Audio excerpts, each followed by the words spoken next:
Muy buenas tardes a todos y bienvenidos un día más al invitado de Radio Francia Internacional.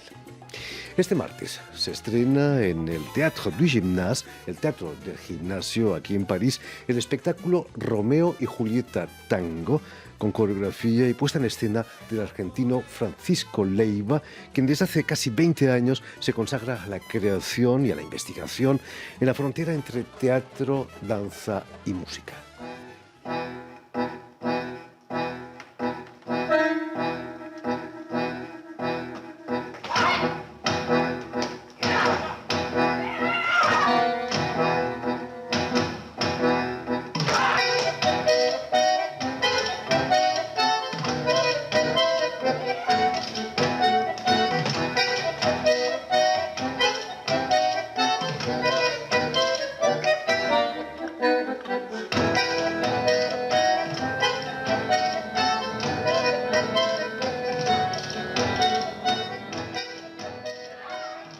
Y precisamente para hablarnos de este espectáculo y de su intensa carrera en el mundo del teatro, del tango y de la música, Francisco Leiva ha sido tan amable de venir a nuestros estudios. Buenas tardes, Francisco. Buenas tardes, Jordi. Sobre todo, muchísimas gracias por haber aceptado nuestra invitación. Por favor, gracias por la invitación.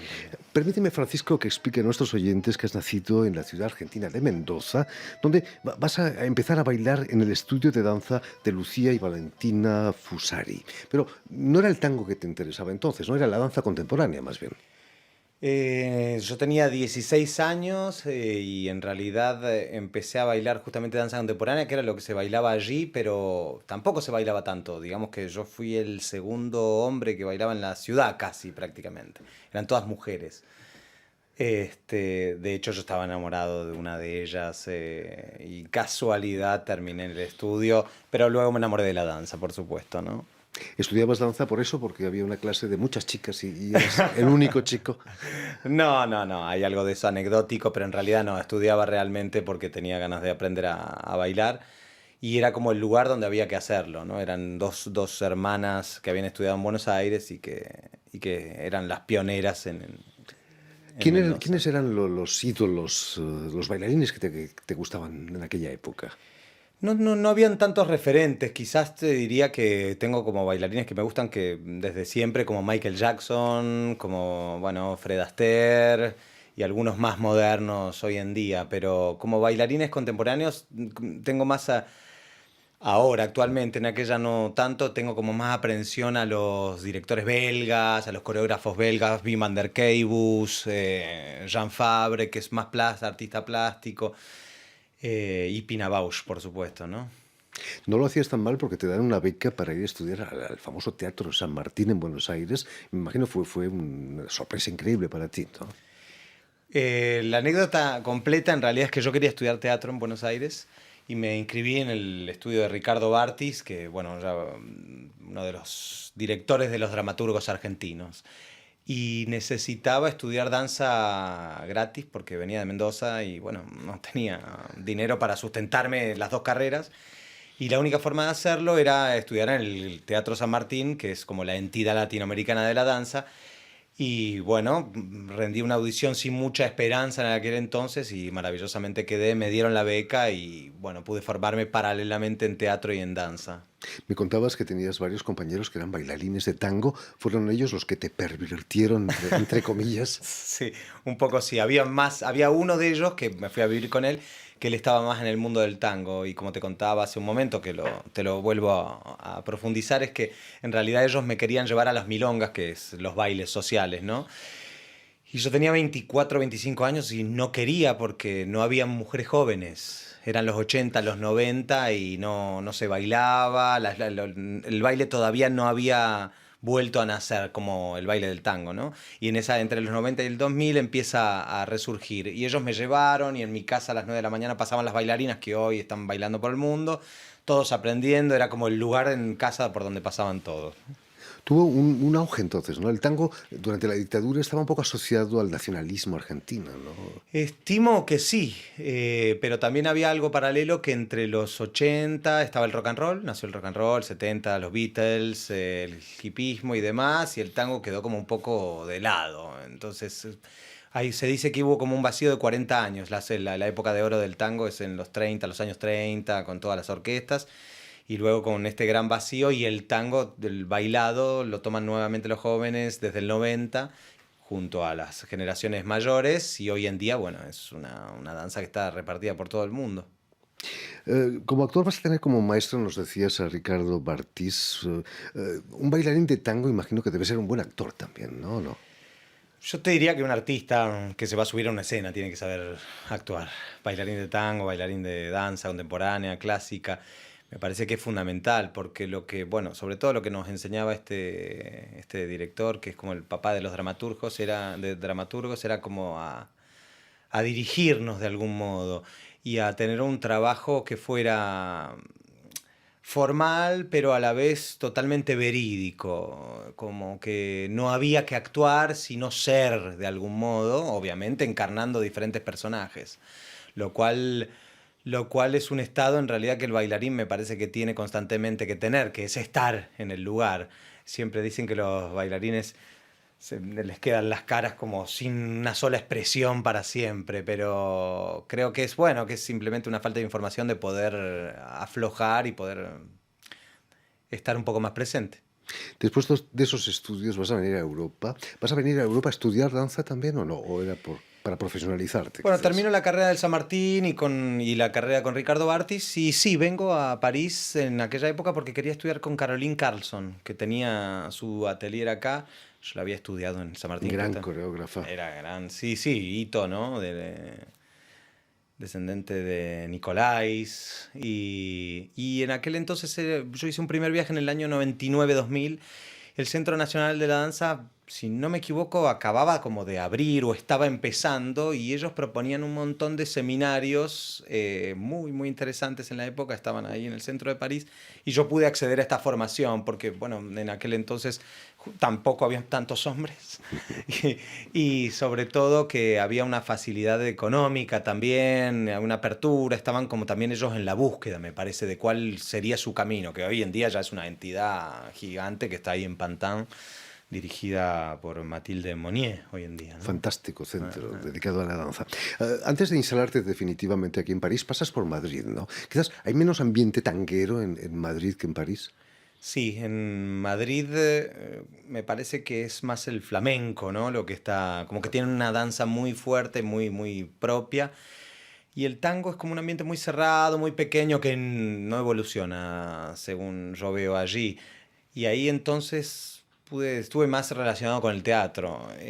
Tuve escuela de teatro, ahí creé la gran mayoría de mis espectáculos, de hecho, en un periodo de 5 años, antes de venir aquí a París.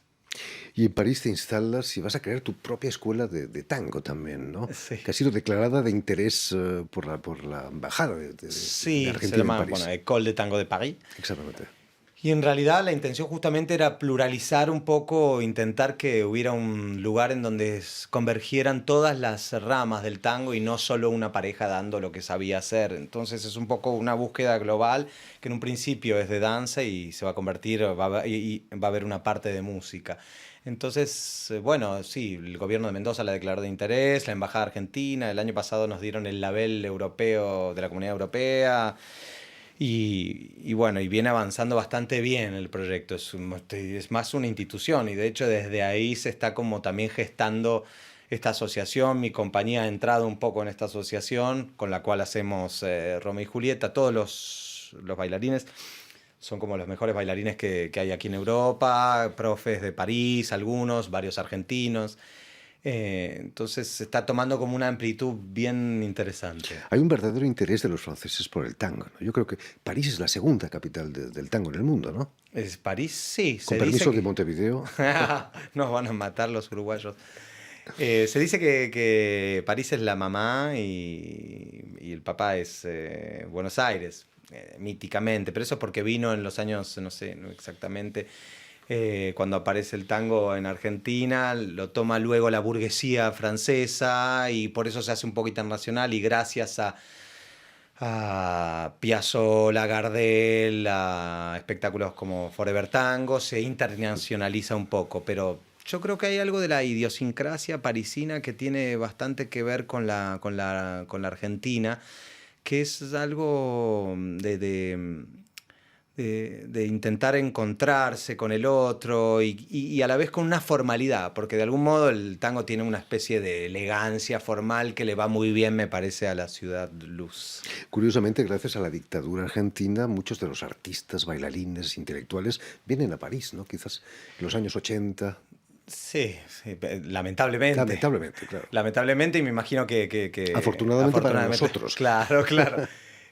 Sí, bueno, hubo una desaparición de 30.000 personas en la época de la dictadura con los planes Cóndor orquestados por los Estados Unidos y estas... Y entonces, ¿qué pasó? Que la gente que no desaparecía trataba de huir, porque se perseguía a los pensadores, se perseguía a los artistas, y entonces a los científicos, a los médicos, lo que les quedó a la gente fue huir. Y obviamente encontraron, de hecho Francia fue uno de los lugares que más asilo propuso a los argentinos. Y sí, y entonces vinieron acá un montón de argentinos que, bueno, que habrás conocido seguro a lo largo de estos 20 años que tenés el programa, ¿no? Naturalmente. Alfredo Arias, Labelli.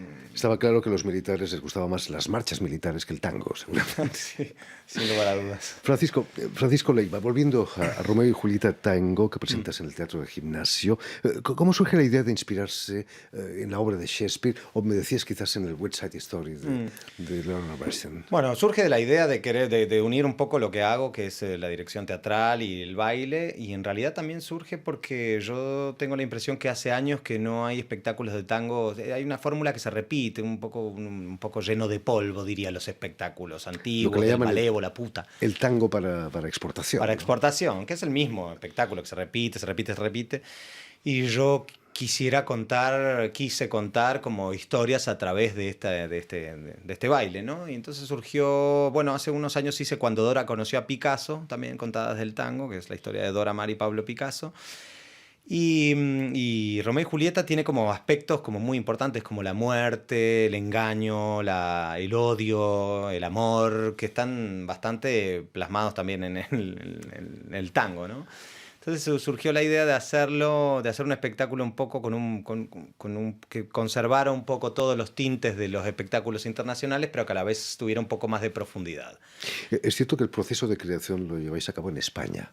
El proceso de creación empieza, bueno, primero trabajamos en la dramaturgia, justamente tratando de basarnos un poco, tomando en cuenta los trabajos dramatúrgicos que para mí tienen más relevancia, que es la obra de Prokofiev en danza clásica, West Side Story.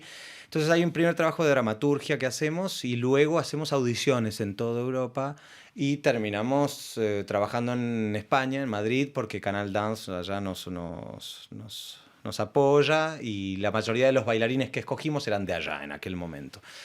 Entonces hacemos todo un periodo de creación allí. Esto fue hace 2 años. Hicimos una prepresentación y ahora el equipo está más basado en el norte, en París y Bélgica. Y Lyon. Para este espectáculo, Romeo y Julieta Tango, la música es original, ¿no? Es el bandoneonista de Gotham Project. Exactamente, la música original es... Facundo Torres. Sí, Facundo Torres, que estuvo en la formación inicial. Ha hecho una música entre moderna y tradicional, con tintes electrónicos, junto a Jonathan Lefebvre. Y bueno, y luego invitamos a gente a grabar en instrumentos también para hacerlo un poco más amplio. Hoy en día son 4 músicos en vivo. Además es un espectáculo internacional. Hay algunas palabras, ¿no? Creo, en el espectáculo. ¿Hay texto? Cuando hice la dramaturgia, hay algo que sucede que queríamos meter la menor cantidad de texto. Y Romeo y Julieta es una historia conocida. Está en el inconsciente colectivo de la gente, pero no todos los detalles. Y hay ciertos detalles que para mí son importantes a decir. Por ejemplo, si le preguntas a cualquier persona en la calle sobre Romeo y Julieta, seguramente dirá un amor que no es y ellos mueren. Pero hay como un detalle, ciertos que son importantes, como que ella toma una pócima para dormirse durante 48 horas y que Romeo va a venir a buscarla y la encuentra muerta y se mata y entonces ella se mata. Hay como 2 textos muy, muy pequeños que son dichos desde la banda de música para mí, para aclarar el cuentito, que a la vez se cuenta no con palabras, es con movimientos, sensaciones, pero me parecía que esos dos momentos eran bastante importantes. Ese cuentito, como tú le llamas, mantiene la tensión a pesar de que conozcas el final, ¿no? Hay una tensión increíble durante toda la obra. Shakespeare, ¿no? Increíble, ¿no? Sí, Shakespeare. Shakespeare tiene como esto de los trabajos de fuerza actorales y esta tragedia que se mantiene, que uno tiene la esperanza que todo va a salir bien y no todo sale bien. Después de estas representaciones aquí en París, ¿os vais a un festival, el Festival de Tarbes, me decías? Sí, bueno, hoy estrenamos, ¿no? Esta Sí, sí, noche. sí. Y luego nos vamos al Festival de Tarbes a la noche central, el Festival de Tarbes Tango, que es el festival más gran, para los que no Sur de saben, Francia. el gran Sí, festival de tango de Europa.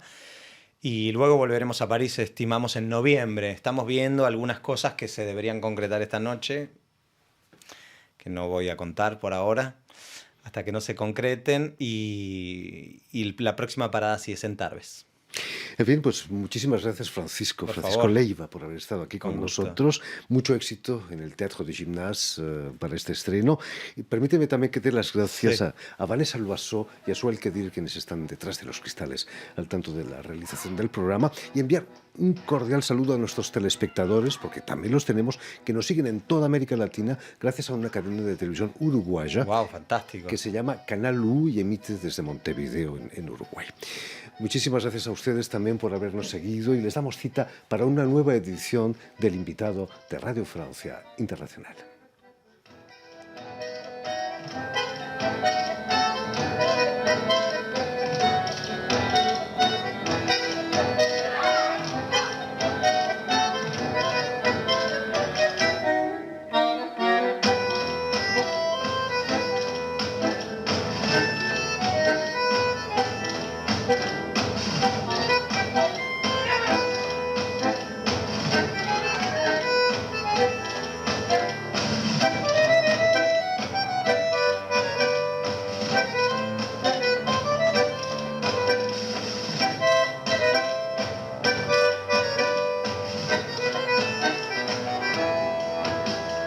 En las calles de Buenos Aires, dos familias enemistadas. Solo